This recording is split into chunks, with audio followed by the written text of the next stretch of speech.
সময় চলে গেলে ফিরে আসবে না। কিয়ামতের মাঠে যে 5টা প্রশ্ন হবে তার মধ্যে প্রথম 2টাই কিন্তু সময় সংক্রান্ত। প্রথমটা হচ্ছে তোমার সারা জীবন কোন কাজে ব্যয় করেছ, দ্বিতীয়টা হচ্ছে তোমার যৌবনকাল কোন পথে ব্যয় করেছ। এই দুটো সময় সংক্রান্ত প্রশ্ন। আল্লাহ পাক এই সূরার মধ্যে ওয়াল আসরি দিয়ে শুরু করেছেন, সময়ের কসম। একই সাথে আল্লাহ রাব্বুল আলামিন সময়ের কসম করে আমাদেরকে অতীতের দিকে তাকাতে বলছেন। অতীতের দিকে তাকিয়ে দেখো যে প্রত্যেক যুগে যুগে আল্লাহ পাক নবী রাসূল প্রেরণ করেছেন, আসমানি কিতাব নাজিল করেছেন। প্রত্যেক যুগে যুগে যারাই আল্লাহ এবং তার রাসূলের অবাধ্য হয়েছে আল্লাহ পাক দুনিয়াতেও ধ্বংস করেছেন, পরকালেও ধ্বংস করবেন। এই কথার কোনো ব্যত্যয় আছে? প্রমাণ নেন, নূহ আলাইহিস সালাম 950 বছর দাওয়াত দিয়েছেন, কিছু মানুষ ইসলাম কবুল করেছে, বাকিরা করেনি। যারা করে নাই আল্লাহ পাক তাদেরকে ধ্বংস করেননি। কি দিয়ে ডুবিয়ে দিয়েছিলেন? প্লাবন দিয়ে। এমনকি নূহ আলাইহিস সালামের স্ত্রী সন্তান পর্যন্ত ঈমান আনে নাই। এনেছে? আনে নাই। এখান থেকেও শিক্ষা আছে যে আমরা যারা আদর্শ পরিবার করতে চাই, এমন হতে পারে যে পরিবারের সকল সদস্য সবাই কথা শুনবে না, এমনটাও হতে পারে। এতে হতাশ হওয়ার কিছু নেই। তখন আপনাকে নিজের চিন্তা করতে হবে, আলাইকুম আনফুসাকুম, নিজের নফসের ফিকির করতে হবে।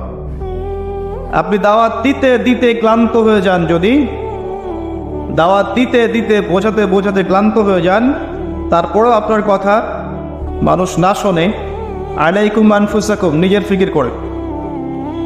নূহ আলাইহিস সালাম যখন বললেন বাবা নৌকায় উঠে আসো, সে বলছে আমি পাহাড়ে উঠে যাব, পাহাড় আমাকে বাঁচাবে। তখন নূহ আলাইহিস সালাম বলছেন আজকে আল্লাহর আযাব থেকে কেউ বাঁচাতে পারবে না। একটা ঢেউ বাবা আর ছেলের মাঝখানে অন্তরায় হয়ে গেল। একটা ঢেউ আসলো, বাবা একদিকে ছেলে একদিকে। নূহ আলাইহিস সালাম সন্তানের জন্য আল্লাহর কাছে দোয়া করছেন, আল্লাহর কাছে ভিক্ষা চাচ্ছেন রহমত, দয়া। ইন্নাহু মিন আহলি, আল্লাহ বলছেন লাইসা মিন আহলিক, হে আল্লাহ সে আমার পরিবারের অন্তর্ভুক্ত। আল্লাহ বলছেন সে তোমার পরিবারের কেউ না। আল্লাহর কাছে দেশ, ভাষা, রক্ত, বর্ণ, জাতীয়তাবাদ কোনো কিছুর কোনো মূল্য নাই, ইল্লাত তাকওয়া, শুধু তাকওয়ার মূল্য আছে। যে ঈমান এনেছে, আকীদা পরিশুদ্ধ করেছে, আমল ঠিক করেছে, তাওহীদ শিখেছে, সুন্নতে থেকেছে, আল্লাহকে ভয় করেছে, সাধ্যমতো আল্লাহর দিনের পথে কাজ করেছে, দিন প্রতিষ্ঠার চেষ্টা করেছে, ইনশাআল্লাহ জান্নাতে চলে যাবে।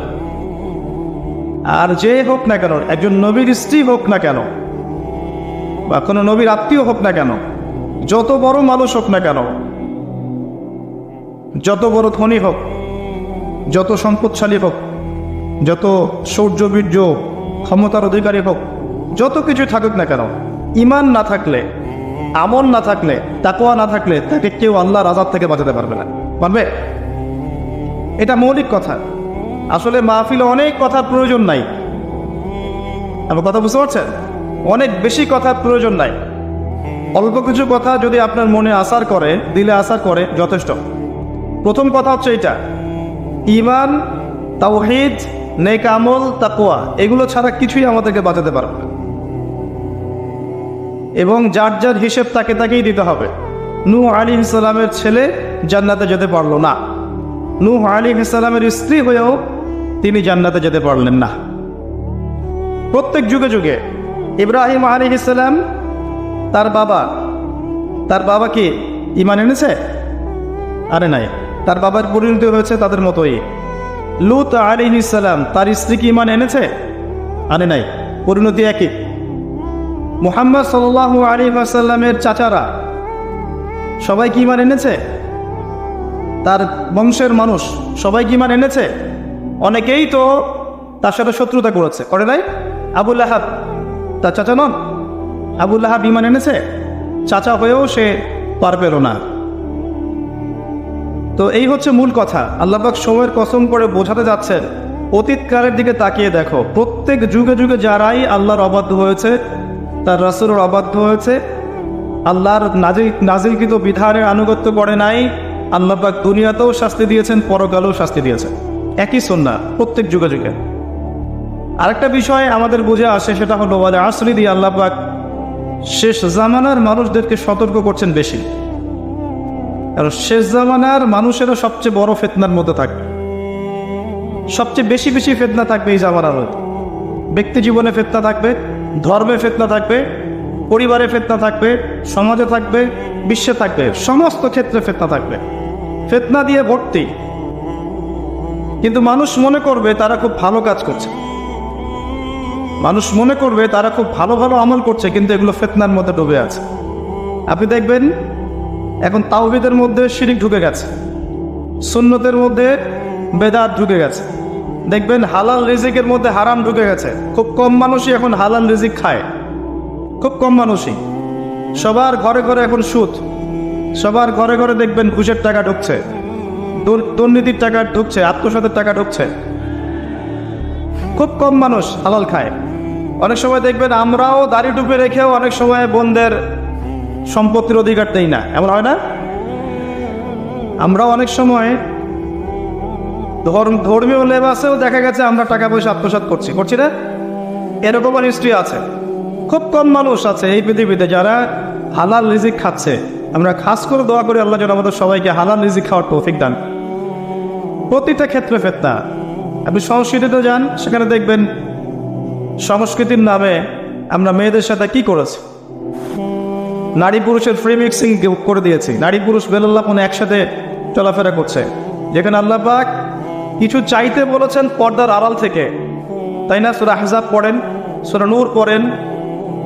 কিছু চাইলে একটা বেগানা নারী যদি কিছু চায়, তাকে পর্দার আড়াল থেকে চাইতে হয়। আল্লাহ যেখানে বলছেন ওয়ালা তাকরাবু জিনা, জিনার কাছেও যেও না, সেখানে আমরা জিনাকে বানাচ্ছি কাছে আসার গল্প। কথা বুঝতে পারছেন? ফ্রি মিক্সিং একদম শুরু থেকে, স্কুল লাইফ থেকে শুরু হবে, একদম ওই যে ক্লাস 5-6 থেকে শুরু করে এসএসসি, এইচএসসি, অনার্স মাস্টার্স, প্রতিটা ক্ষেত্রে, স্কুল, তারপর কলেজ, তারপর বিশ্ববিদ্যালয়, সবখানে ফ্রি মিক্সিং। নারী পুরুষ একসাথে ক্লাস করবে, একসাথে পড়বে, একসাথে ঘুরবে, তারা বন্ধু। আল্লাহ পাক যে সম্পর্কটাকে হারাম করেছেন, এটাকে হালাল করে আমরা শিক্ষা অর্জন করছি, জ্ঞান অর্জন করছি। প্রতিটা ক্ষেত্রে ফিতনা। এরপরেও আছে পোশাকের ফিতনা, মেয়েরা ছেলেদের পোশাক পরছে। আবার কোনো কোনো ক্ষেত্রে দেখবেন ছেলেরাও মেয়েদের পোশাক পরছে, প্রতিটা ক্ষেত্রে আপনি দেখবেন। এবং মেয়েরা ছেলেদের জায়গা নিয়ে নিচ্ছে সমাজে। প্রতিটা ক্ষেত্রে আপনি গিয়ে দেখেন, হোক সেটা আপনার দোকান বা শপিং মলস বা এয়ারপোর্ট বা আপনার ফিল্ম ইন্ডাস্ট্রি বা মডেলিং বা সংস্কৃতির কোনো ক্ষেত্র বা ব্যাংকিং সেক্টর বা corporate sector, even political sector, সব জায়গায় গিয়ে দেখবেন আপনি মেয়েরা ছেলেদের জায়গা নিয়ে নিচ্ছে। ফ্রি মিক্সিং, এটা ফ্রি মিক্সিংয়ের কারণে। এর ফলে আরও কিছু বিষয় হয়েছে। এর ফলে দেখবেন আপনি জেনা বাড়বে, পরকীয়া বাড়বে, ব্যভিচার বাড়বে, টিজিং বাড়বে, এবং কোনো কোনো ক্ষেত্রে দেখবেন পরিবারের কাঠামো ভেঙে যাবে, ধর্ষণ বাড়বে। এর উপরেও আছে আপনার এই যে নগ্ন ফিল্মস, এই ফিল্মসগুলো দেখার মধ্য দিয়ে এবং গোপনে গোপনে এই পাপের সংস্কৃতিতে লিপ্ত থাকার মধ্য দিয়ে মানুষ ভিতর থেকে পশু হয়ে যাচ্ছে। প্রতিটা ক্ষেত্রে, অর্থনীতি বলেন, সংস্কৃতি বলেন, আপনার পরিবারের দিকে তাকিয়ে দেখেন, ফিতনায় ভর্তি, পরিপূর্ণ। পরিবারের কর্তারা এখন ইব্রাহিমের মতো নয়। পরিবারের সন্তান সন্ততি কোরআন সুন্নাহ বোঝে না, ওযুর ফরজ বোঝে না, নামাজ কালাম ঠিক মতো পড়ে না। পরিবারের মেয়েরা দেখবেন পর্দা করে না। পরিবারে তালিম নাই, হৃদ্যতা, ভালোবাসা নাই, ইল্লা মাশাআল্লাহ। এর বাইরে আল্লাহর কিছু বান্দা আছেন, তাদের কথা ভিন্ন। ম্যাক্সিমাম পরিবারের অবস্থা, পরিবারের উপার্জনের ঠিক নাই, কোন পথে টাকা ঢুকছে পরিবারে ঠিক নাই, ঢুকলেই হলো, হালাল হোক আর হারাম হোক, এই হচ্ছে আমাদের টার্গেট। এনিহাও যে কোনোভাবে আমাকে একটা জমি কিনতে হবে, বাড়ি করতে হবে, গাড়ি করতে হবে, স্ট্যাটাস বাড়াতে হবে, যেভাবেই হোক আমাকে এগুলো অর্জন করতে হবে। এই হচ্ছে আমাদের জীবনের উদ্দেশ্য। এখন ওয়ার্ল্ড অ্যাফেয়ার্সে গিয়ে তাকিয়ে দেখেন, যে ইন্নাল ইনসানা লাফি খুসর, মানুষ অবশ্যই ক্ষতির মধ্যে আছে, আল্লাহ পাক বলেছেন। এই পৃথিবীতে মানুষের ক্ষতি দুই রকম হয়, ইহকালীন এবং পরকালীন। দুনিয়াতে যত করাপশন বা দুর্নীতি, এর মূল কেন্দ্র হচ্ছে মানুষ। প্রতিটা ক্ষেত্রে মানুষ ফিতনা ফাসাদ সৃষ্টি করেছে। আল্লাহ কথাটা বলেছেন, যাহারাল ফাসাদু ফিল বাররি ওয়াল বাহরি বিমা কাসাবাত আইদিন নাস। জলে স্থলে যত বিপর্যয় ছড়িয়ে পড়েছে এটা মানুষের হাতের কামাই, মানুষের হাতের কামাই। এমনকি আমরা পরিবেশটাকেও নষ্ট করে ফেলেছি, আবহাওয়াকেও নষ্ট করে ফেলেছি, জলবায়ু নষ্ট করে ফেলেছি, পানির স্তর নিচে নামিয়ে দিচ্ছি, অপচয় করেছি। কোনো সেক্টর বাকি রাখি নাই ফাসাদ সৃষ্টি করতে। সামনে একটা বড় ফাসাদ অপেক্ষা করছে, আল্লাহ ভালো জানেন। একটা বড় মালহামা হবে পৃথিবীতে, মহাযুদ্ধ। এই যুদ্ধে পৃথিবীর অনেক মানুষ মারা যাবে, এমনটা হাদিসের মধ্যে এসেছে। কে জানে, আল্লাহ ভালো জানেন এটা কবে হবে, কত সালে, কিভাবে হবে। এই যে এখন দেখছেন রাশিয়া ইউক্রেন ন্যাটোর সাথে একটা কনফ্লিক্ট চলছে, আল্লাহ ভালো জানেন এমন হতেও পারে এটাই সেই পারমাণবিক যুদ্ধের সূচনা, আল্লাহু আলাম। কারণ তারা শুরু করেছিল প্যালেস্টাইনকে কেন্দ্র করে, সেখানে পারে নাই। সিরিয়াকে কেন্দ্র করে চেষ্টা করেছে একটা মহাযুদ্ধ লাগানোর, পারে নাই। সিরিয়াকে কেন্দ্র করে প্রায় হয়েই গিয়েছিল, এখানে অনেকগুলো দেশ ইনভলভ হয়ে গিয়েছিল, কিন্তু নিউক্লিয়ার যুদ্ধ পর্যন্ত যায়নি।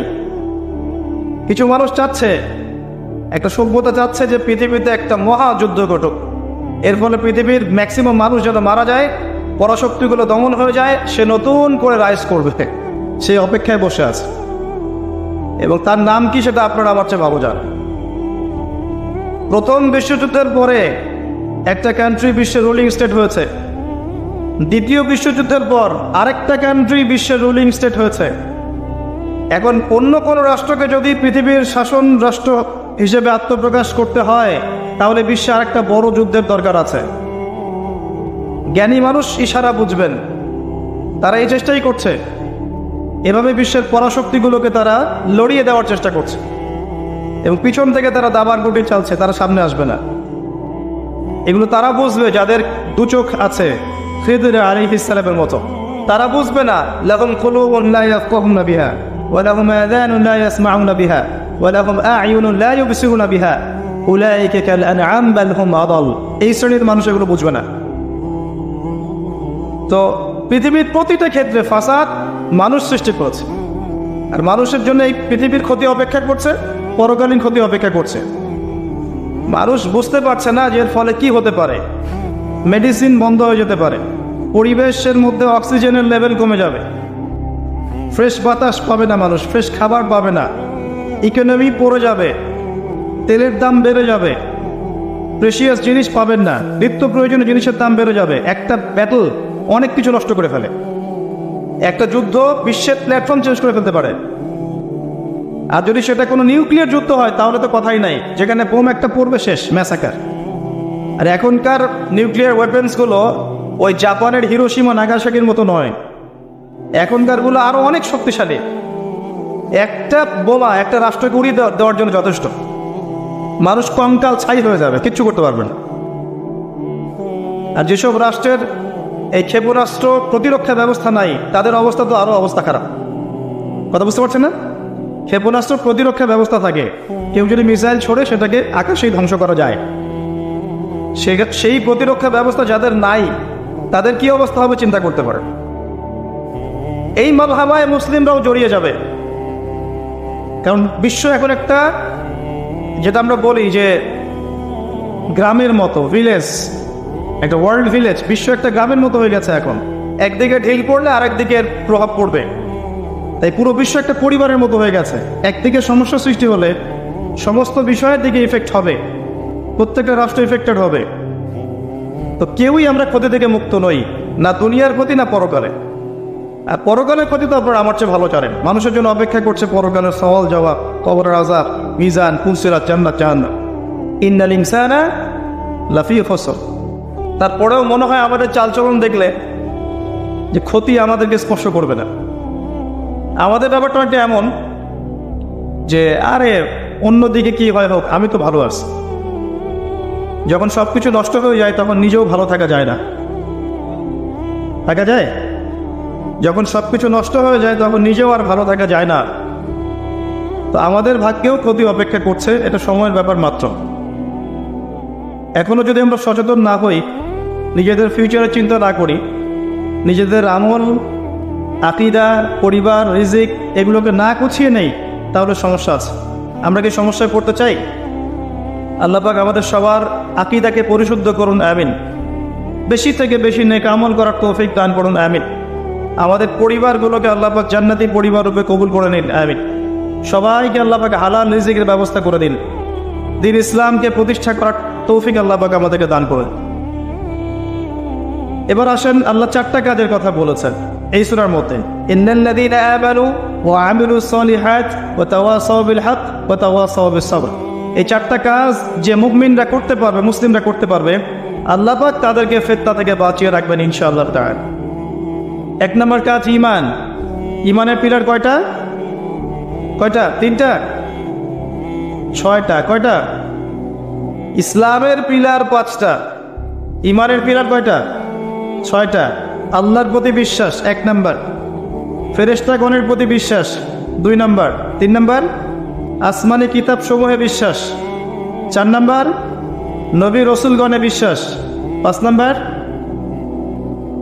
পরকালে বিশ্বাস, ওয়াল ইয়াউমিল আখির, পরকালে বিশ্বাস, আর 6 নম্বর হচ্ছে তাকদীর বা ভাগ্যের ভালো মন্দের প্রতি বিশ্বাস। এগুলোকে 3টা কাজ করতে হয়। মনে বিশ্বাস করতে হয়, মুখে স্বীকৃতি প্রদান করতে হয়, এবং কাজে বাস্তবায়ন করতে হয়। কেউ যদি খালি বলে, মুখে বলে লা ইলাহা ইল্লাল্লাহ, কাজ নাই, চলবে? এই 3টা হচ্ছে আমাদের ঈমানকে টিকিয়ে রাখার মূল মন্ত্র। মনে বিশ্বাস, মৌখিক স্বীকৃতি এবং কাজে বাস্তবায়ন। আল্লাহ পাক আমাদের সবাইকে এটা করার তৌফিক দান করুন। এই ঈমান আনার পরে আমলে সালেহ করতে হয়। আমলে সালেহ কি জিনিস? সহজ কথায় বলছি, কোরআন এবং সুন্নায়, কোরআন এবং হাদিসে আল্লাহ এবং তার রাসূল সাল্লাল্লাহু আলাইহি ওয়াসাল্লাম যতগুলো কাজ করতে বলেছেন সেগুলো করা হচ্ছে আমলে সালেহ। এবং কোরআন এবং সুন্নায় আল্লাহ এবং তার রাসূল যত বিষয় থেকে নিষেধ করেছেন সেগুলো থেকে দূরে থাকাও হচ্ছে আমলে সালেহ। কথা কি বোঝা যায়? যেমন আল্লাহ পাক সালাত আদায় করতে বলেছেন 5 ওয়াক্ত, আদায় করি তো আমরা, এটা আমলে সালেহ। আল্লাহ পাক যাকাত দিতে বলেছেন, নেশাব পরিমাণ সম্পত্তি হলে যাকাত দেই তো আমরা, এটা আমলে সালেহ। দেখছেন ভয়েস কমে গেছে। যাকাত সবাই দেন? সবাই যাকাত দেয় না। সবাই যদি যাকাত দিত, বাংলাদেশের যাদের যাকাত ফরজ হয়েছে এরা যদি সবাই ঠিকঠাক যাকাত দিত, অথবা যাকাত আদায় করা যেত সবার কাছ থেকে, বাংলাদেশের একটা মানুষ না খেয়ে মারা যেত না। চ্যালেঞ্জ করলাম, একটা মানুষ হলো ইনশাআল্লাহ তাআলা, ইনশাআল্লাহ তাআলা। এবং ওই চায়না রাশিয়া যে বড় বড় প্রকল্পগুলো করে, ওর চেয়ে বড় প্রকল্প আমরা করতে পারতাম ইনশাআল্লাহ। আমাদের সম্পদের অভাব হতো না। আমরাই তো যাকাত দেই না, আমরাই তো ট্যাক্স দেই না, কর দেই না, আমরাই তো ফাঁকিবাজি করি, দুর্নীতি করি, আমরাই আমাদের সম্পদ লুটে পুটে খাই। তখন গিয়ে বাইরের বিশ্বের কাছে আমাদেরকে লোন নিয়ে আসতে হয়, ওয়ার্ল্ড ব্যাংকের কাছে, IMF এর কাছে। আবার সেই লোন শোধ করতে হয় চড়া সুদে। ওই সুদ আপনার পকেট থেকে যায়, আমার পকেট থেকেই যায়। দাঁড়িয়ে টুপি রেখে ভাবছেন যে সুদ খান না? সবাই সুদ খাই। কে বলেছে সুদ খান না? ওয়ার্ল্ড অ্যাফেয়ার্স বোঝেন না। তাই আমরা যদি সবাই যাকাত দিতে পারতাম, এই চায়না, রাশিয়া, আমেরিকার দাঁড়ানোর ক্ষমতা ছিল না আমাদের সামনে। প্রতিটা সেক্টরে আমরা উন্নতি করতে পারতাম, শুধুমাত্র ইকোনমিক সেক্টরে না, সমরাস্ত্র ক্ষেত্রে, মিলিটারি ক্ষেত্রে, অস্ত্রশস্ত্রের ক্ষেত্রে, প্রযুক্তির ক্ষেত্রে, প্রত্যেকটা সেক্টরে বাংলাদেশ হতো সুপার পাওয়ার ইনশাআল্লাহ তাআলা। এটা সম্ভব ছিল, আমরা করতে দেইনি, বিকজ আমরা আমাদের যাকাত দেইনি। আমরা আমাদের অর্থনীতিকে সমৃদ্ধ করার চেষ্টা করি নাই। একটা জাতির অর্থনীতি একটা বেসিক জিনিস। ইকোনমিক সেক্টর যদি ডেভেলপ না হয়, আপনি যতই তাকবীর মারেন, নারায়ে তাকবীর, আল্লাহু আকবার, কিছু করতে পারবেন না। এটা বাস্তবতা। শুধু আইওয়াস শোডাউন করে লাভ নয় তো, প্র্যাকটিক্যাল হন। আমাদের মাথা পিছু আয় কত? জীবনযাত্রার মান কেমন? অনেক কষ্ট করা হয় এই সেক্টরে। এখন একটা লেভেলে এসেছে, এটা সত্য কথা, যে এখন এই সময় একটা লেভেলে এসেছে যে জীবনযাত্রার মান কিছুটা উন্নত হয়েছে, এটা সত্য কথা, আগের চেয়ে উন্নত হয়েছে। কিন্তু অনেক সেক্টর পড়ে আছে যেখানে আমরা কিছু করতে পারছি না, যেমন প্রযুক্তি খাত, সমরাস্ত্র ক্ষেত্র, অস্ত্রশস্ত্র, মিলিটারি সায়েন্স, অনেক ক্ষেত্র আছে যেখানে আমরা ওদের মতো করতে পারিনি, কারণ আমাদের ইকোনমিক বেসটা দুর্বল। আমাদেরকে ওদের সুদ নিতে হচ্ছে, ওদের কাছ থেকে দান নিতে হচ্ছে, এবং ওরা শুধু এমনি এমনি আমাদেরকে হেল্প করতে চায় না, ওরা ওদের স্বার্থ বজায় রেখেই আমাদেরকে হেল্প করতে চায়। যে উপকার করতে চায় টাকার ঝুলি নিয়ে বাস্কেট অফ মানি নিয়ে সামনে আসে, এমনি এমনি আসে না। ওরা ওদের স্বার্থ বুঝে শুনে এটা করতে চায়, চড়া সুদ নেবে তারা, এবং এগুলো সুদ দিতে দিতে আমাদের অবস্থা খারাপ হয়ে যায়।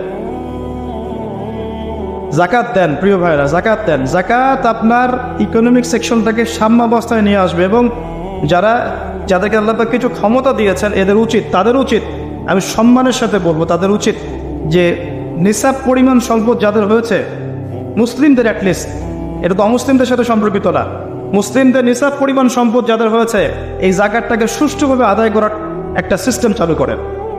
দেখবেন ইনশাআল্লাহ তাআলা ইকোনমিক সেকশন অনেক ডেভেলপড হবে ইনশাআল্লাহ আযজা ওয়া জাল। আমরা আমাদের টাকা দিয়ে চলবো। আমাদের দেশে কি ফলে না বলেন তো? এমন কোন জিনিস আছে যেটা আমাদের দেশে ফলে না? কোন মৌলিক চাহিদা, খাদ্য, বস্ত্র, বাসস্থান, চিকিৎসা, শিক্ষা, কোন সেক্টরটাতে আমরা পিছিয়ে আছি বলেন তো? প্রতিটা জিনিস আল্লাহ পাক এই বাংলাদেশকে উজাড় করে দিয়েছেন। ভালো করে চিন্তা, সমুদ্র আছে আপনার, নদী আছে আপনার সবুজ শ্যামল মাঠ দিয়ে ভর্তি, আপনার ধান, গম, পাট, কত কি যে হচ্ছে বাংলাদেশে, অবাক করা বিষয়। এই দেশের মাটিতে অনেক বড় বড় আল্লাহর ওলিরা এসেছিলেন, জানেন? অনেক বড় বড় দোয়া করেছেন তারা দেশের জন্য, এই জায়গার জন্য। জায়গাটা এমনি এমনি তো সুজলা সফল হয়নি। আল্লাহর বান্দারা যখন এখানে তাওহীদে থাকবে, সুন্নতে থাকবে, ইসলামে থাকবে, আল্লাহ আসমান জমিনের বরকতের দরজা খুলে দেবেন ইনশাআল্লাহ। এখন পর্যন্ত এখানে বহু বরেণ্য উলামা কেরাম আছেন। আল্লাহকে সেজদা করা মানুষের অভাব নাই, মানুষ ৫ ওয়াক্ত নামাজ পড়ে, মানুষের মধ্যে ইসলামের প্রেম আছে, মহব্বত আছে। রমজান মাসে তারা আরও বেশি মুসল্লি হয়ে যায়। অনেক দুর্বলতা আছে, কিন্তু আমাদের দেশের মানুষ ইসলামকে ভালোবাসে না, কোরআনকে ভালোবাসে। আল্লাহ পাক রহমতের প্রতিটা দরজা খুলে দিয়েছেন দেশের জন্য। মাটি উর্বর, আপনার সাগর আছে, গ্যাস পাওয়া যাচ্ছে, কয়দিন পর তেল পাওয়া যাবে, আর অনেক কিছুই পাওয়া যাবে। যদি আমরা আমাদের ক্ষেত্রে সৎ হতাম, আমরা আমাদের সম্পদ কাজে লাগাতে পারতাম, জাকাত দিতাম ঠিকঠাক মতো, কেউ দুর্নীতি করতাম না, কোনো দেশের কাছে লোন নেওয়ার কোনো প্রয়োজন ছিল না আমাদের, আমরা আমাদের মতো করে চলতে পারতাম, সর্বোচ্চ বিষয়গুলোকে বোঝানোর চেষ্টা করতে পারি বা মানুষকে দাওয়াত প্রদান করতে পারি, এতটুকু। আল্লাহ পাক আমাদেরকে বোঝার তৌফিক দান করুন।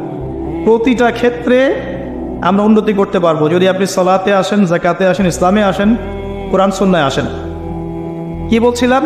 ইমানের 6 পিলারে 3টা কাজ: মনে বিশ্বাস, মৌখিক স্বীকৃতি, কাজে বাস্তবায়ন, তারপরে আমলে সালেহ। প্রতিটা কাজ যা আল্লাহ এবং তার রাসূল করতে বলেছেন করলেই আমলে সালেহ।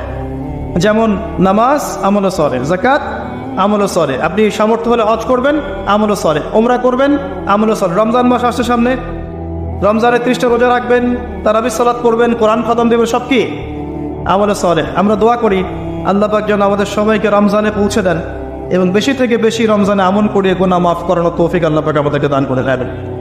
প্রতিটা কাজ, পিতামাতার খেদমত করা, আপনার পরিবারের সন্তানকে সুসন্তান রূপে মানুষ করা, এমনকি স্ত্রীর মুখে খাবার তুলে দেয়া, অন্য মুসলিম ভাইয়ের সাথে হাসি মুখে সাক্ষাৎ করা, এমনকি মুসাফা করা, প্রতিটা কাজই কি আমলে সালেহ। ছোট থেকে ছোট কাজ আমলে সালেহ।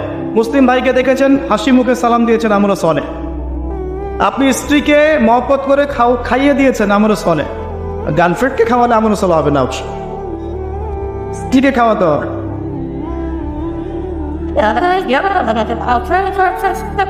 কথা কি বুঝতে পারছেন? আল্লাহর হালালে থাকেন, প্রতিটা কাজ আমলে সালেহ।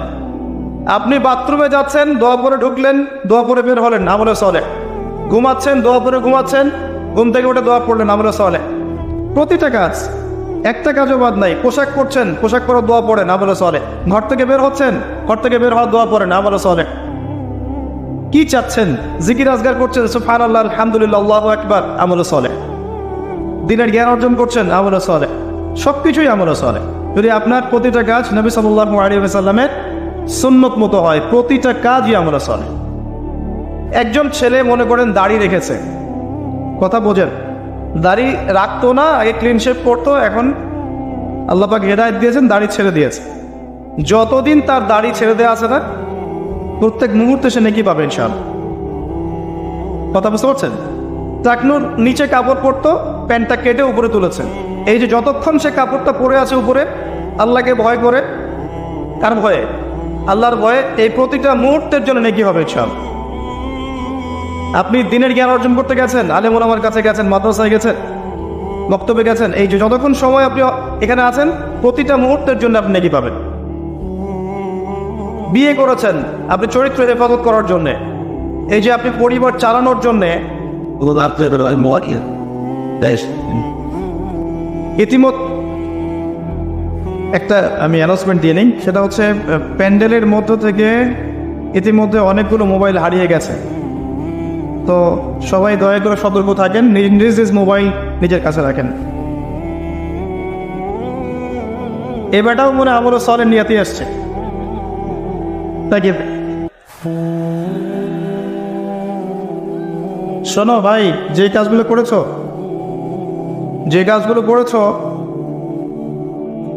যদি আল্লাহকে ভয় করে থাকো, চুপচাপ যেখান থেকে নিয়েছো চুপচাপ রেখে চলে যাও, না হলে তোমার জন্য অপেক্ষা করছে পরকাল একটা শাস্তি। আল্লাহ পাক কিয়ামতের মাঠে ওঠার সাথে সাথে তোমার ডান হাত কবজি পর্যন্ত কেটে দিবে।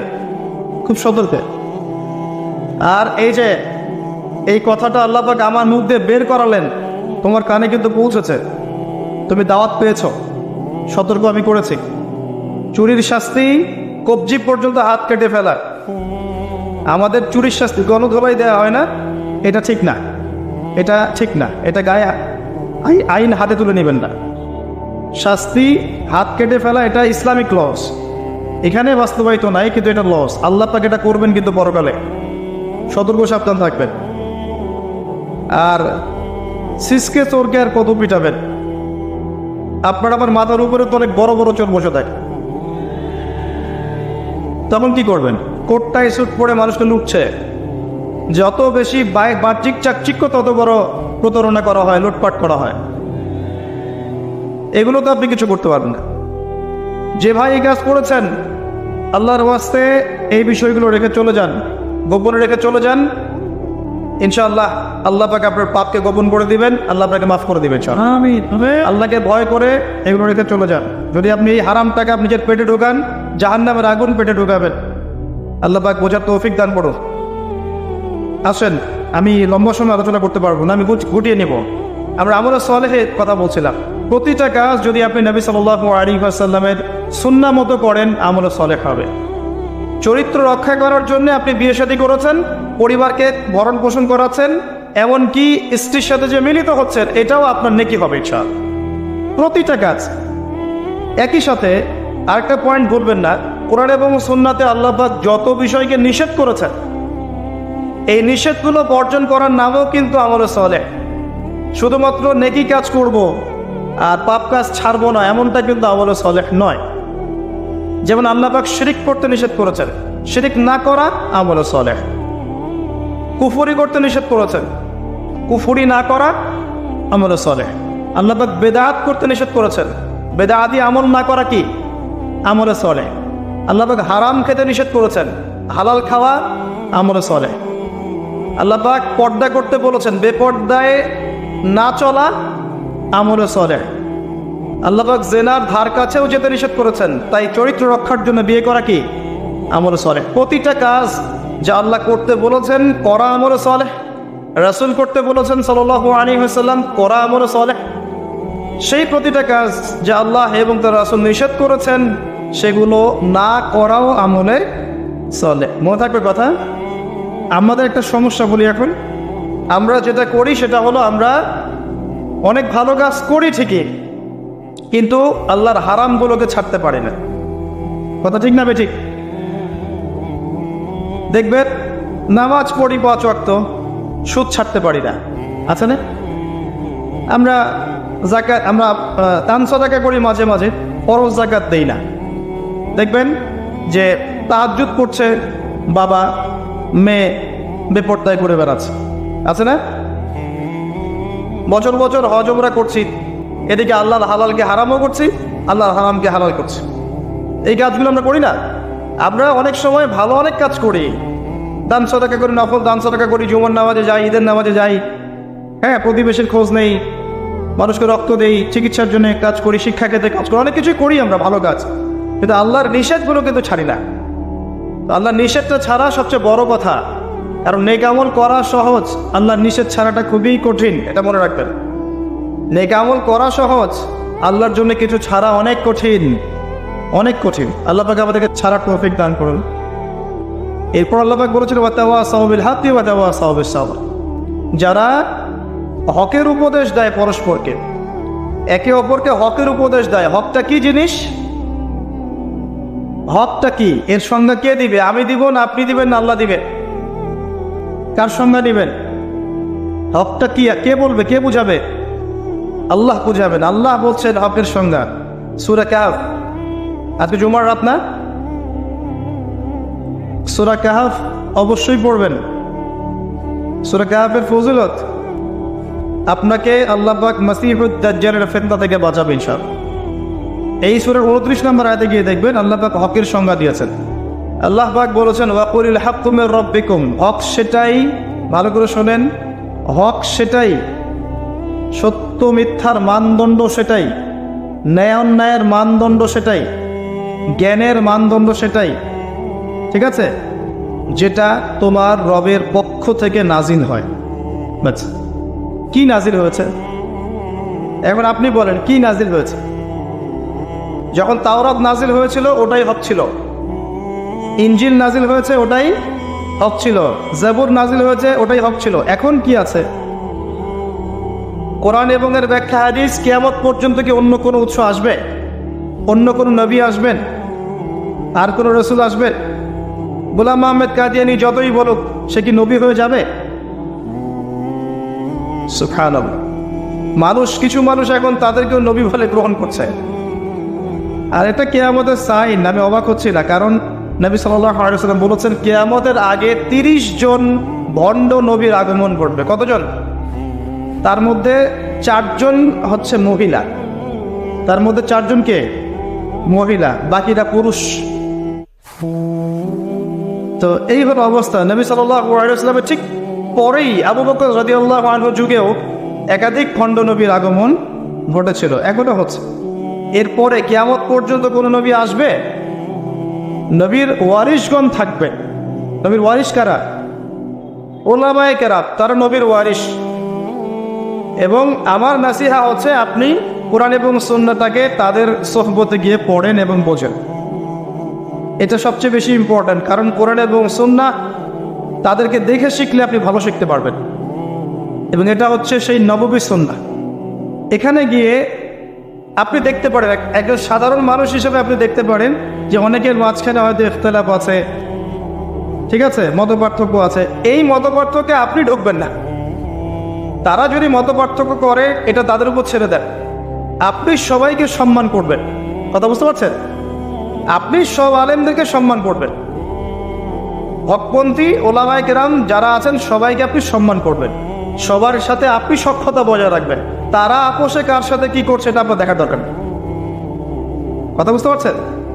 উদারভাবে যদি চিন্তা করেন তখন আপনি বুঝবেন যে আমরা সবাই এক এবং আমরা সবাই মুসলিম উম্মার অংশ। কেউ কারো শত্রু নয়, আমরা সবাই একে অপরের ভাই। যদি কেউ আপনাকে ভাই মনে না করে, আপনি তাকে ভাই মনে করেন, ইনশাআল্লাহ ঐক্য হয়ে যাবে। আল্লাহ পাক তৌফিক দান করুন বোঝার। আরেকটা মূলনীতি আছে যা আমি চেষ্টা করি মেনে চলার, যে প্রত্যেকের মাঝে আপনি কিছু ভালো জিনিস পাবেন। যে আপনাকে দু একটা বাজে কথা বলছে বা ভুল বুঝছে বা আপনার সমালোচনা করছে, তার মধ্যেও দেখবেন আপনি দু একটা ভালো জিনিস আছে না? ওইটা আপনি নিয়ে নেন, ওই ভালোটুকু আপনি নেন। সে আপনাকে বকা দিয়েছে, গালি দিয়েছে বা তহমত দিয়েছে বলে তার ভালোটা নিবেন না, এমনটা করেন না। তার ভালোটুকু আপনি নিয়ে নেন উদার মনে। আর প্রত্যেকের মধ্যে আপনি দেখবেন কিছু বিতর্কিত বিষয় আছে, খারাপ, যেটা খারাপ, এই খারাপগুলো আপনি নিবেন না, আপনি এড়িয়ে যাবেন। তখন দেখবেন আপনি সবার মাঝে একটা হৃদ্যতার বন্ধন তৈরি করতে পারবেন, অন্যথায় সম্ভব না। আর আমরা যতই ক্ষমতার দাপট দেখাই না কেন, আমরা যদি ইউনাইটেড না থাকি আমাদের কোনো মূল্য নাই বিশ্বের দরবারে।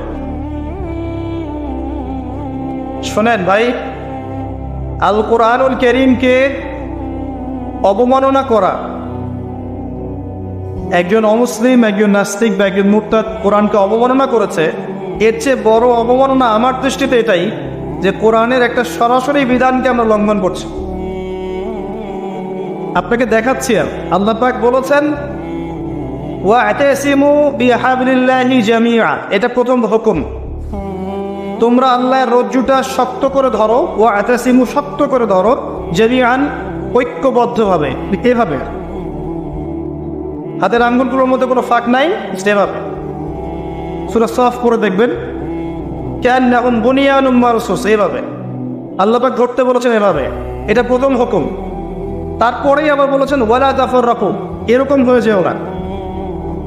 দুটো কথা, ধরো আর বিভক্ত হয়েও না। আমরা ধরিও নাই, বিভক্ত হয়েছে। এখন আপনি বলেন যে কোরআনুল কারীমকে একজন নাস্তিক, একজন মুরতাদকে অবমাননা করেছে, ও তো জানেই না যে কোরআন কি জিনিস। এটা বড় বিষয় না আমি জেনে বুঝে এই যে আয়াতগুলো মানছি না, এটা বড় বিষয়? কার দিকে চোখ তুলবেন আপনি? কার দিকে আঙ্গুল তুলবেন? নিজের দিকে আঙ্গুল তোলেন আগে নিজেদের আখের গোছান। আমি আল্লামা তাকি উসমানী হাফিজাহুল্লাহ একটা বই থেকে একটা আয়াত স্মরণ করাই।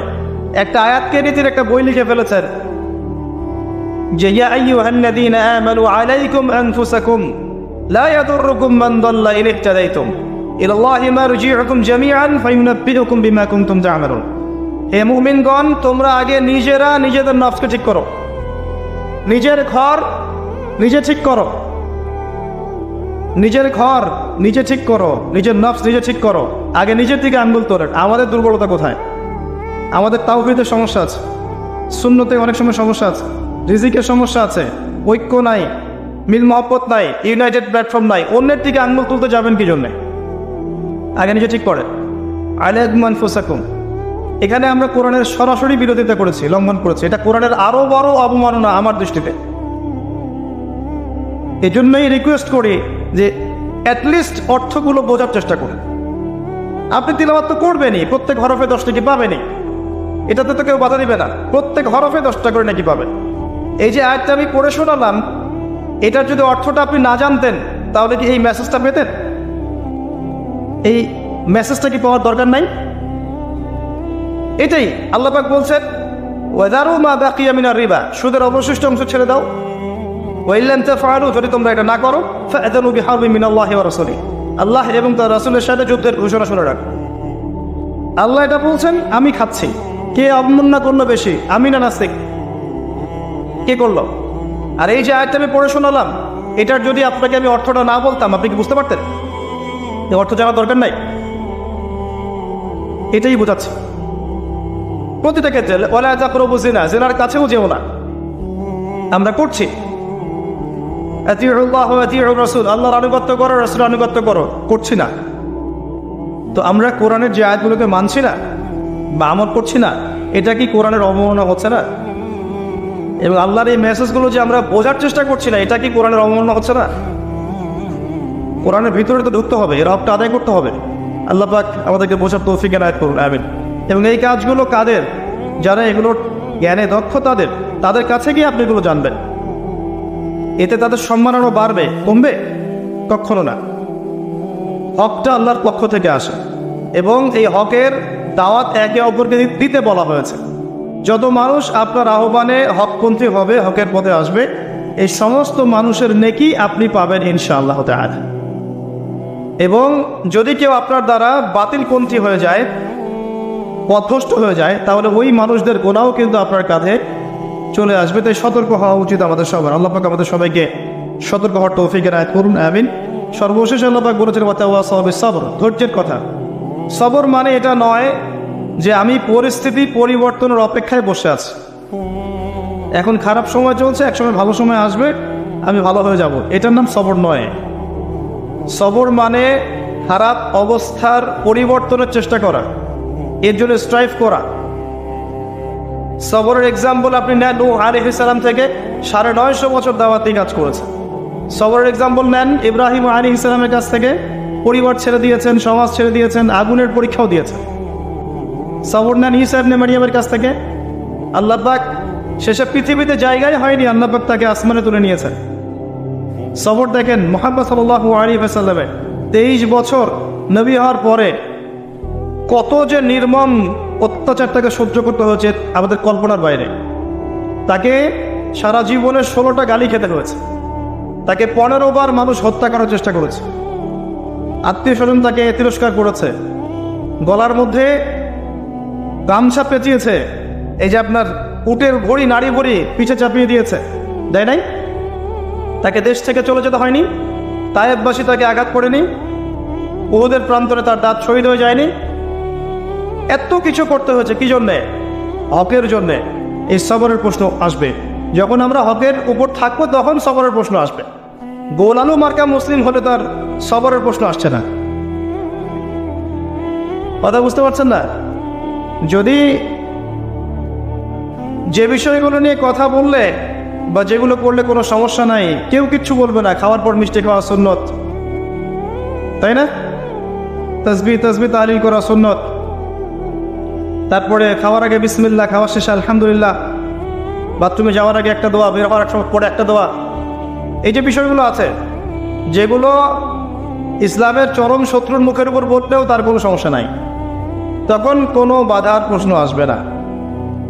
যখন আপনি কমপ্লিট ইসলামটাকে সমাজের সামনে উপস্থাপন করার চেষ্টা করবেন এবং এটার জন্য আপনি স্ট্রাইভ করবেন, তখন আপনার হকের পথে বাধা আসবে, তখন সবরের প্রশ্ন আসবে। এবং এই সবরের এক্সাম্পল আমরা নবীদের জীবন থেকে নিতে পারি, রাসূলুল্লাহ সাল্লাল্লাহু আলাইহি ওয়াসাল্লাম সাহাবায়ে কেরামের জীবনী থেকেও নিতে পারি। আল্লাহ পাক আমাদের সবাইকে তার দ্বীনের পথে হকপন্থী হওয়ার তৌফিক দান করুন এবং সবর করার তৌফিক দান করুন, আমিন। এই সূরাটা যথেষ্ট একজন মানুষের শেষ করার জন্যে, তার নফসের যত খারাপ খয়েশাত আছে এগুলোকে দমন করে আল্লাহর সান্নিধ্য লাভ করার জন্য এই একটা সূরাই যথেষ্ট। আমি অনেক লম্বা আলোচনা আজকে করলাম না, শুধুমাত্র মৌলিক কিছু কথা বলছি যে আল্লাহ পাক আমাদেরকে পরকালে উদ্ধারের জন্য এবং দুনিয়াতে সফল হওয়ার জন্য এই সূরার মধ্যে 4টা কাজের কথা বলেছে। আমার সাথে একবার বলেন, প্রথম কাজটা কি? ঈমান। ঈমানের পিলার কয়টা? 6টা। মনে থাকবে? এই 6টাকে কি করতে হবে?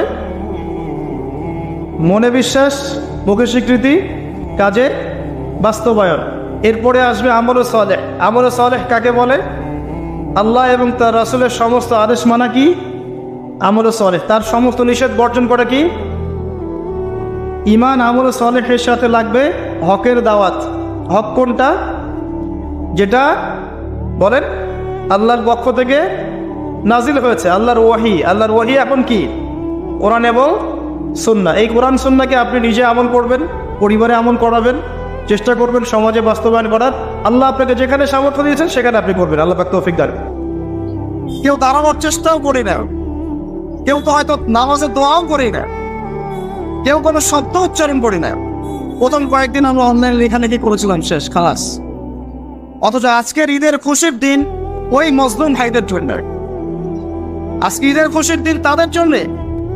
ওই অবস্থাতেও তারা 30টা রোজা রেখেছে, সাহারি না পেয়েও খাস দিয়ে সাহারি করেছে, ইফতার না পেয়েও পানি দিয়ে ইফতার করেছে। আজকের ঈদের খুশির দিন তাদের জন্য, আমার জন্য না, আমাদের জন্য না। রমাদানে যারা কোরআনের হক আদায় করতে পেরেছিল তাদের জন্য ঈদের খুশি। নিজে থেকে প্রশ্ন করে আসেন, আমরা কি রমাদানে কোরআনের হক আদায় করতে পেরেছি? কতজন ব্যক্তি খতম দিয়েছে? কতজন ব্যক্তি কোরআনটা একটু স্টাডি করার চেষ্টা করেছি, কোরআনের দাওয়াত দিয়েছি, মানুষকে একটু শিখিয়েছি, দার্স দিয়েছি, কোরআন কেন্দ্রিক সময় কাটিয়েছি, বা একটা প্রত্যয় ব্যক্ত করেছি যে আমি সারা জীবন কোরআন মেনে চলবো ইনশাআল্লাহ। কোরআন খতম করার পরে ইমাম সাহেব একটা দোয়া পড়েছে, আমরা এতই হতভাগা জানেন ওই দোয়াটার অর্থ জানেন। ইমাম সাহেব খতমে তারাবির দিন একটা দোয়া পড়েছে শেষ দিনে, আল্লাহুম্মা ইজআলিল কুরআন রাবিআ কুলুবিনা ওয়া নূরা সুদুরিনা اللهم اجعله لنا إماما وهدى ونورا ورحمة واجعله لنا حجة يا رب العالمين। দোয়াটা পড়ে নিও, একা একা এক বচনে যদি পড়া হয় দোয়াটা এভাবে আসে, আল্লাহুম্মা ইরহামনি বিল কুরআনিল আযীম। আল্লাহ কোরআনের ওসিলায় আমাকে রহম করেন। পড়েই নাই, কিসের রহম? হকি আদায় করে দেয়, কিসের রহম? আল্লাহুম্মা ইজআলহু লি, আল্লাহ কোরআনকে আমার জন্য বানিয়ে দেন ইমামান, নেতা, কোরআন হবে আমার নেতা, ওয়া হুদান, আমার হেদায়াত, ওয়া নূরুন, আমার আলো, ওয়া রাহমা, এবং দয়া। কি ভারী ভারী শব্দ, কি গভীর ভারী ভারী শব্দ। ওয়াজআলহু লি হুজ্জাতান ইয়া রাব্বাল আলামিন। আল্লাহ কোরআনকে আমার জন্য দলিল প্রমাণ বানায় দেয়। সুবহান। এই দোয়াগুলো আমরা পড়েছি বাংলার মাসে, তারা বিশ্বাসী, কিন্তু কোরআনের হক আদায় করতে পারবে। বাঙালি জাতিকে সতর্ক করছে, যদি এখন পর্যন্ত আমরা সবাই কোরআনের কাছে ফিরে না আসতে পারে, কোরআন পড়া, কোরআন শেখানো, এটা দাওয়াত মানুষের কাছে প্রচার করা, এর আদেশ মানা, এর নিষেধগুলো ছাড়া, এর মধ্যে যা আল্লাহ বলেছেন মানবো, যা নিষেধ করেছেন ছাড়বো, রাসূল হাদিসে যা বলেছেন মানবো, যা নিষেধ করেছেন ছাড়বো, এবং কোরআন কেন্দ্রিক আমরা সমাজ, রাষ্ট্র, পরিবার সব করবো, এই চেতনা যদি আমাদের মধ্যে না আসে, এই চেতনা যদি আমাদের মধ্যে না আসে, আল্লাহর গজব আসার অপেক্ষা করতে পারি। আজ হোক আর কাল না, গাদান তাও বা আদাবাদিন, আজ অথবা কাল, কাল অথবা পরশু আল্লাহর নজর চলে আসবে, আমাদের হেফাজত করে দেয়। আল্লাহ পাক আমাদের সবার কলবের মধ্যে কোরআনের প্রতি মহব্বত দান করে দেয়। আল্লাহ পাক আমাদের সবার কলবে কোরআনের প্রতি শ্রদ্ধা দান করেন, ভক্তি সম্মান দান করেন, প্রকৃত আনুগত্য দান করেন, কোরআন কেন্দ্রিক জীবন গড়ার একটা দৃঢ় চেতনা আমাদের মধ্যে দান করে দেয়। ঈদের খুশি আজকে এই ভাইদের জন্য যারা কোরআনের হক আদায় করতে পেরেছে। ঈদের খুশি তাদের জন্য যারা এই সম রাখা অবস্থায় বেশি বেশি দান সাদাকা করেছে, যাকাত দিয়েছে। যাকাত কয়জন যাকাত দিয়েছে এই বছর? মুসলমান নামাজ পড়ে, যাকাত দেয় না। কেউ তো রোজা রাখে, নামাজও পড়ে না। আল্লাহ পাক আমাদেরকে হেফাজত করে না। রোজা রাখে, নামাজ পড়ে না। নবীজি বলছেন, মান তারাকা সালাতান মুতাআম্মিদান ফাকাদ কাফারা। কেউ যদি ইচ্ছাকৃতভাবে ফরজ নামাজ ছেড়ে দেয়, সে কুফরি করে, ইসলামের সাথে কোনো সম্পর্কই থাকলো না। ফাকাদ বারিআত মিন যিম্মাতিল্লাহ, সে আল্লাহর জিম্মাদারি থেকে মুক্ত হয়ে গেল। নামাজ পড়ে না মুসলমান, ছেলে পেলেরা নামাজ পড়ে না। বাসায় নামাজ বাধ্যতামূলক না, বাসায় মোবাইল ফোন বাধ্যতামূলক, বাসায় ডিশ অ্যান্টিনা বাধ্যতামূলক। আজকে নতুন যেমন সবাইকে কিনতে হবে বাধ্যতামূলক, কিন্তু নামাজ বাধ্যতামূলক না। কোন রকম নামাজ পড়েছে, অনেকে 5 ওয়াক্ত নামাজে পড়ে, 5 ওয়াক্ত নামাজটা ফরজ, এই চেতনাটা হারায় যাচ্ছে। কেউ নামাজ পড়তেছে, যাকাত দেয় না। যাকাত আর নামাজকে আলাদা করে ফেলবে, অথচ দুইটাই ফরজ। মান ফাররাকা বাইনা সালাতি ওয়া যাকাত, আবু বকর রাদিয়াল্লাহু আনহু বলছিলেন, মান ফাররাকা বাইনা সালাতি ওয়া যাকাত, যে ব্যক্তি সালাত এবং যাকাতের মধ্যে পার্থক্য করবে, আমি তার বিরুদ্ধে যুদ্ধ করব। এবং তিনি করেছিলেন, এটা রাষ্ট্র ক্ষমতার মালিক, তিনি করেছেন। কেউ নামাজ এবং যাকাতের মধ্যে পার্থক্য করলে সে কাফের হয়ে যাবে, যদি নামাজ স্বীকার করে যাকাত স্বীকার করে না। 10 বছর আগে যাকাত ফরজ হয়েছে, এখনো বহু মানুষ যাকাত দেয় না। অথচ যাকাত যদি সবাই ঠিকঠাক মতো দিত, বাংলাদেশকে কেউ তৃতীয় বিশ্বের কান্ট্রি বলতো না। পুরো বাংলাদেশের অর্থ ব্যবস্থা এত শক্তিশালী হতো যে আমাদেরকে লোন নিতে হতো না মানুষের কাছে। একটা গরিব মানুষ খুঁজে পাওয়া যেত না যে না খেয়ে মারা যায়। আমি আল্লাহর কসম করে বলতেছি এই কথাটা, এমনি এমনি কথা বলেছি। যাকাত ভিত্তিক অর্থ ব্যবস্থা আমাদের মধ্যে চালু নাই। আমরা এটাকে বুড়া আম্বন দেখাইছি একদম। আমরা কোরআন এবং হাদিসে বর্ণিত আল্লাহ পাকের যে বিধান, এগুলোকে বৃদ্ধাঙ্গুল দেখাচ্ছে। পর্দা মেয়েদের মধ্যে নাই হয়ে যাচ্ছে দিন দিন। পর্দা কিছু কিছু মেয়ে আলহামদুলিল্লাহ দিনের পথে আসছে ঠিকই, কিন্তু ওইটাও একটা আংশিক। দিনের গভীর বস্তু অনেক গভীর বিষয়, তারপরও আসছে আলহামদুলিল্লাহ আসে, কিন্তু উপরের লেভেল থেকে পর্দার উপর কোনো ফরজিয়াত নাই, বরং পর্দাকে উঠানোর চেষ্টা করা হচ্ছে। পর্দাকে উঠানোর চেষ্টা করা হচ্ছে। সমাজের মধ্যে আল্লাহর গজব ডেকে নিয়ে আসতে যাচ্ছে, পর্দাকে বৃদ্ধাঙ্গুল দেখাচ্ছে। রোজা রেখে মানুষ সুদ খেয়েছে, রোজা রেখে মানুষ ঘুষ নিয়েছে, রোজা রেখে মানুষ দুর্নীতি করেছে, রোজা রেখে হারাম টাকা আত্মসাৎ করেছে, রোজা রেখে আমরা মানুষকে গালিগালাজ করেছি, রোজা রেখে আমরা ওনার হক নষ্ট করেছি, রোজা রেখে মাপে কম দিয়েছে, রোজা রেখে বাজারে কৃত্রিম সিন্ডিকেট তৈরি করেছে, রোজা রেখে পণ্যের ভেজাল দিয়েছে। বলেন ঈদের খুশি এই মানুষদের জন্য? নিজেরাই বলেন, আপনারাই বলেন, এই ঈদের খুশি কি তাদের জন্য? আজকের দিনে এই যে বিশাল ক্ষমা আল্লাহ পাক করবেন, এই মানুষগুলো কি খারাপ রাখতে হবে? আমরা নিজেরা নিজেদের চেহারাগুলো আয়রাই দেখি, এবং কথাগুলো বলার একটা উদ্দেশ্য, কাউকে আঘাত করার উদ্দেশ্য, কথাগুলো বলার একটাই উদ্দেশ্য, যেন অন্তত পক্ষে আজকের দিনে আমরা উপলব্ধি করতে পারি রমাজান কাদের জন্য ছিল, রমাজানের হকটা কি ছিল। আগামী রমাজানের জন্য আমার দ্বারা এমন কোনো ভুল না হয়। আল্লাহ পাক আমাদের সবাইকে তৌফিক দান করেন। এই রমজানে যা আগুন হয়েছে আগামী রমজান যেন আল্লাহ আমাদেরকে নসিব করে না আমি, এবং ওই রমজানে যেন আমরা এই ভুলগুলো থেকে শিক্ষা নিয়ে একটা পরিচ্ছন্ন রমজান পান করতে পারি। রমজান ঈদের দিনের খুশি ভাই তাদের জন্য, ওই মা বোনদের জন্য ঈদের খুশি যারা ঘরে থেকেছে, নামাজ পড়েছে, স্বামীর আনুগত্য করেছে, লজ্জাস্থানের হেফাজত করেছে, বেপর্দা এখানে ওখানে ঘুরে বেড়ায় নাই, এই মা বোনদের জন্য আজকে ঈদের খুশি।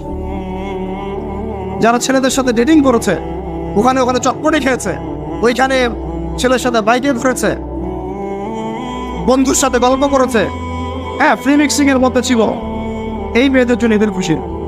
তোমরা নতুন জামা পরো আর নতুন জামাই পর, ঈদের খুশির সাথে তোমাদের হিংসা হবে। রান্না বান্না, রোস্ট, পোলাও, কোরমা, এগুলোর নাম ঈদের খুশি নয়। নবী করিম সাল্লাল্লাহু আলাইহি ওয়াসাল্লাম ঈদের দিনে কোরআন তেলাওয়াত করতেন, তাকবীর পড়তে পড়তে ঈদগাহে আসতেন, বাসায় পরিবারকে সময় দিতেন, নফল নামাজ পড়তেন, এতিমের কোনো কিছু প্রয়োজন কিনা দেখতেন, বিধবার কিছু লাগে কিনা দেখতেন, সমাজের মধ্যে সবাই খেতে পারছি কিনা দেখতেন। আমরা এখন আত্মকেন্দ্রিক ঈদের খুশি পালন করি। আমি খুশি কিনা, আমাদের চেতনা কেমন এমন, আমি খুশি কিনা, আমি সব পাইলাম কিনা, অথচ অন্য মানুষের খুশিতে যে আল্লাহ খুশি পান, অন্য মানুষকে খুশি করতে পারলে যে আল্লাহ আমার উপর খুশি হবে, এই চিন্তা আমাদের মতো নয়।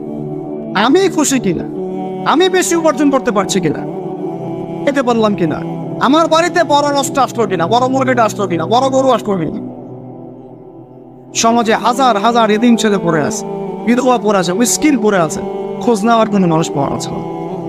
ঈদের খুশি এই মানুষদের জন্য যারা হক এড়িয়ে চলে না, হক আদায় কর।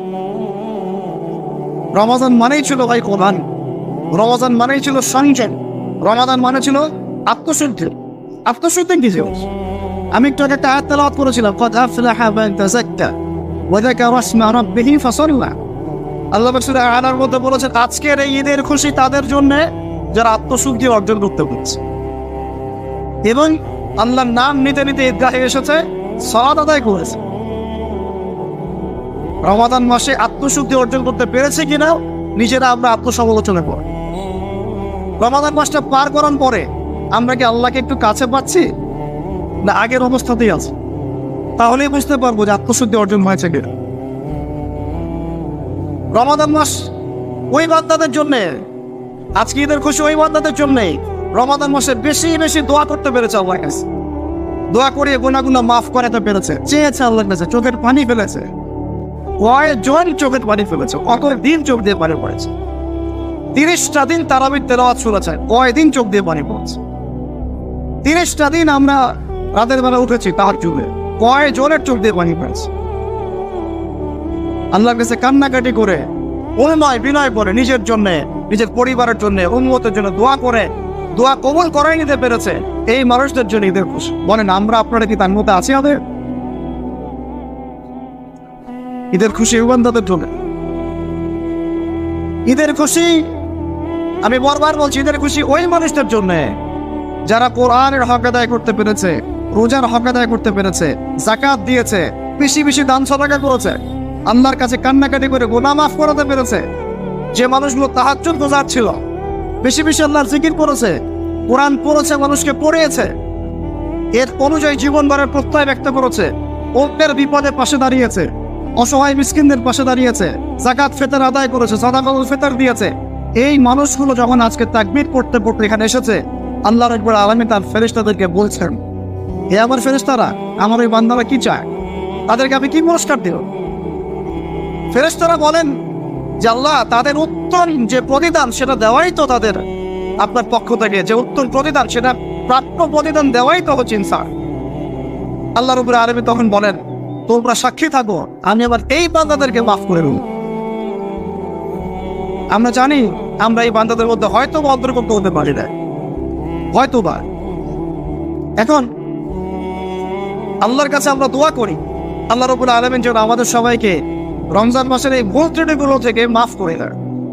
রোজার মধ্যে যে ভুলগুলো হয়েছে আল্লাহ যেন মাফ করে দেয়। এর জন্য বেশি বেশি নফল রোজা রাখতে হবে, বেশি বেশি দান সদকা করতে হবে এবং ইস্তেগফার করে আল্লাহর কাছে ক্ষমা চাইতে হবে। আল্লাহ রোজার মধ্যে আমার দ্বারা এই ভুল করেছে, আল্লাহ তুমি মাফ করে দেবেন, ইনশাআল্লাহ আল্লাহ মাফ করে দেবেন ইনশাআল্লাহ। 2 রমজান মাসে আমরা যারা কোরআনকে সময় দিতে পারি না, হক আদায় করতে পারি নাই, এখন থেকে নিয়াত করতে হবে আজকে থেকে কোরআন বন্ধ না, বরং আজকে থেকে কোরআন আবার খোলা শুরু হবে ইনশাআল্লাহ। রমাদান শেষ হচ্ছে বলে একদম খতমে তারাবি হয়েছে, কোরআন বন্ধ, এমন চিন্তা না, বরং আজকে থেকে কোরআন আবার খোলা শুরু হবে ইনশাআল্লাহ। প্রত্যেক দিন আমরা এক পারা করে তেলাওয়াত করবো ইনশাআল্লাহ, কমপক্ষে একটা করে পৃষ্ঠার অর্থ বলবো ইনশাআল্লাহ। এই চেতনা নিজের মধ্যে বদ্ধমূল করে। সব পড়াশোনা পরে আগে কোরআন, সমস্ত পড়াশোনা পরে আগে কোরআন। সারা দুনিয়ার মানুষ যদি এর বিরুদ্ধে কথা বলে, দুনিয়ার মানুষই গাদ্দার, আল্লাহর সাথে গাদ্দারি করেছে। সব পড়াশোনা পরে আগে কোরআন। কোরআনের হক আদায় করে দৃঢ় প্রত্যয় আমাদেরকে আজকে শপথ গ্রহণ করতে হবে, আল্লাহ তৌফিক দান করার নিয়াত করতে হবে। কোরআন আমরা প্রত্যেক দিন তেলাওয়াত করবো, রাজি আছি ইনশাআল্লাহ। প্রত্যেক দিন অর্থ করবো ইনশাআল্লাহ। কোরআনের যত আদেশ একবারে বিনা বাক্য ব্যয়ে মেনে নিব ইনশাআল্লাহ। কোনো প্রশ্নেরই দরকার নাই, এটা কেন আর ওইটা কেন। আল্লাহ বলেছেন মেনেছে, নবী বলেছেন বাস খালাস, কোনো প্রশ্ন করার দরকার নেই কেন এটা কেন। 4, কোরআন এবং সুন্নাহর মধ্যে যে নিষেধ, নবী নিষেধ করেছেন, আল্লাহ নিষেধ করেছেন, আমি করবো না, খালাস, শেষ করে। শর্টকাট কোনো টেকনিক নাই জান্নাতে যাওয়ার, এটা হচ্ছে মূলনীতি জান্নাতে যাওয়া। আল্লাহ যা বলেছেন মানি, নবী যা বলেছেন মানি, সামি'না আতা'না, শুনলাম মানি, শেষ খালাস। আল্লাহ যা নিষেধ করেছেন করবো না, নবী যা নিষেধ করেছেন করবো না, খালাস, সামি'না আতা'না, শুনলাম মানো। এই হলো মূলনীতি জান্নাতে যাওয়া। ওই ছোট একটা আমল বলে দেন কি করলে জান্নাতে যাবে, বিষয়গুলো হবে একটা মূলনীতি ফলো করে চলতে হয়। এখন এর মধ্যে যা কিছু করে পড়ুক, আমার পরিবার যদি ওর বিরুদ্ধে যায়, যাক, ওর সাথে আমার সম্পর্ক দেয়। আমার সমাজ এর বিরুদ্ধে যায়, যাক, ওর সাথে আমার কোনো সম্পর্ক দেয়। আমার রাষ্ট্র কেন, পুরো বিশ্ব যদি এর বিরুদ্ধে যায়, যাক, ওদের সাথে আমার কোনো সম্পর্ক দেয়। আমার সম্পর্ক কোরআনের সাথে, সুন্নতের সাথে, আল্লাহর সাথে, রাসূলের সাথে, শেষ খালাস। কেউ আমার সাথে থাকলে থাকবে, না থাকলে হয়। এই চেতনা নিয়ে যদি আমরা চলতে পারি ইনশাআল্লাহ আল্লাহ আমাকে রহমত দেবে আসবে। তখন দেখবেন সারা দুনিয়া আমার গোলাম হয়ে গেছে ইনশাআল্লাহ। আল্লাহ পুরো দুনিয়াকে আপনার পায়ের সামনে এনে নতজানু করে দিবেন ইনশাআল্লাহ। আর যদি এগুলোকে আপনি দুনিয়ার স্বার্থে এড়ায় যান, না দুনিয়া তো অন্যদিকে চলে, আমাকে অন্যদিকে চলতে হবে, আল্লাহ পাক এই দুনিয়ার নেশা আপনাকে ডোবায় রাখবেন, ওই দুনিয়া আপনাকে ধ্বংস করে দিবেন। দেখেন না, আজকে থেকে আমরা নিয়াত করবো যে আজকে থেকে কোরআন বন্ধ না, বরং কোরআন খোলা শুরু হবে। আজকে থেকে আমরা দান সৎকার আরো বাড়াই দেবো ইনশাআল্লাহ। আমরা রমজানে যে শিক্ষাটা শিখেছি সারা বছর ধরে রাখবো ইনশাআল্লাহ। এটা একদিনের জন্য না, এক মাসের জন্য না, পুরো জিন্দেগির জন্য আমাদের নিয়াত থাকবে। রমজানে যা শিখেছি পুরো জীবনে এটাকে ধরে রাখবো ইনশাআল্লাহ। আল্লাহ পাক তৌফিক দান করে দেন। শয়তান ছাড়া পেয়ে গেছে, শয়তান এখন উন্মুক্ত। যদিও বা রমজান মাসেও শয়তানের অনুসারীরা উন্মুক্ত ছিল, বড় শয়তান বাধা ছিল, তাদের কি হয়েছে? মানুষ শয়তান আর ছোট শয়তান সবখানেই ছিল। এখন বড় শয়তান মুক্ত, সে আবার আমাদেরকে আল্লাহর পথ থেকে বিচ্যুত করার চেষ্টা করবে। আমরা তাকওয়া অর্জন করেছিলাম, সংযমে হয়েছিলাম, সে আমাদের তাকওয়া নষ্ট করার চেষ্টা করবে, আমাদের সংযম নষ্ট করার চেষ্টা করবে। আমরা নামাজে কিন্তু মনোযোগী হয়েছিলাম, কিছুটা হলেও সে আমাদের নামাজ থেকে এখন দূরে সরানোর চেষ্টা করবে। আজকের দিনেই সে ওয়াসওয়াসা দিবে, জোহরের নামাজে দেওয়ার জন্য তার আহরণ কোনো দরকার নেই।